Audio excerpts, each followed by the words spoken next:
përreshtohet mundësia që deri ka mesi i janarit të përmbyllet procesi me shpresë që nuk do të ketë edhe shumë ankesa pavarësisht që palët e autorizuar kanë mundësi ta bëjnë një gjë të tillë, në mënyrë që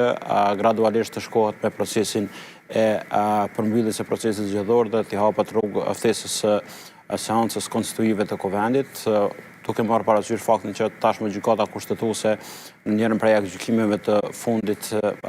ftesën përkatësisht thirrjen e seancës brenda afatit prej 30 ditësh e ka obliguar jo vetëm me u thirr, mirë po njëkohësisht edhe me u konstituu, çka në bindje tim është një gjë e mirë për faktin se siç dihet në vitin 2026 hym pa buxhet të miratuar,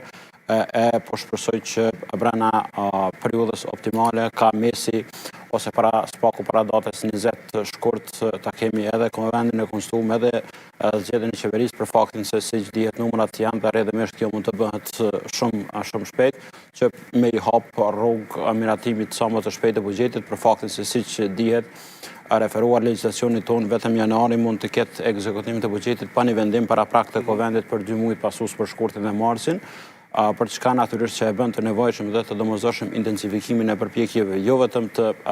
institucioneve siç është Komisioni Zgjedhor, por edhe fituesit të zgjedhjeve sepse vlerësoj që janë të vetëdijshëm për këtë situatë. Pra, vlerësoj që Komisioni Qendror i Zgjedhjeve i mori mësimet nga dështimet që pati gjatë procesit zgjedhor të zgjedhjeve të 9 shkurtit. Ishte edhe hera e parë që organizohej procesi zgjedhor me ligjin e ri dhe ndryshimet ishin jashtëzakonisht të mëdha në raport me ligjin paraprak. Që nënkupton që Komisioni Qendror i Zgjedhjeve edhe përkundër faktit që ka qenë jo pak sfiduese,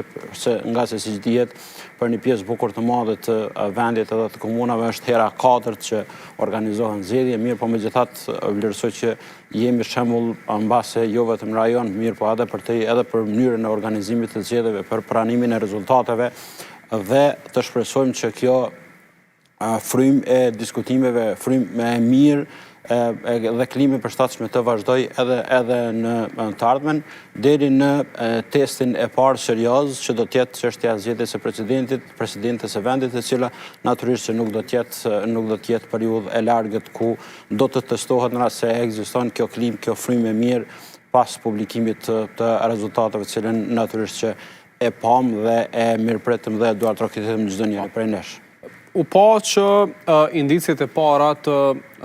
reformës politike u vrejtën me njëherë pas mbylljes së qendrave të votimit. Doli kryetari i LDK-s, pastaj me njëherë dje kryetari i AK-s, kryetari i PDK-s, treguan që pranojnë rezultatin, do të marrin përgjegjësi. A është 28 dhjetori pika e kthesës ndoshta për disa prej partive politike që s'janë të kënaqura me rezultatin që ja dha qytetari? Paj, nuk jam i sigurt sa do të jetë pikë kthese, mendoj që të njëjtën gjë kemi menduar edhe në 2021, nëse nuk harroni, kemi kuptuar një realitet të ri politik atëherë dhe të gjithë kemi menduar që partitë opozitare në atë kohë, PDK dhe LDK kryesisht, do të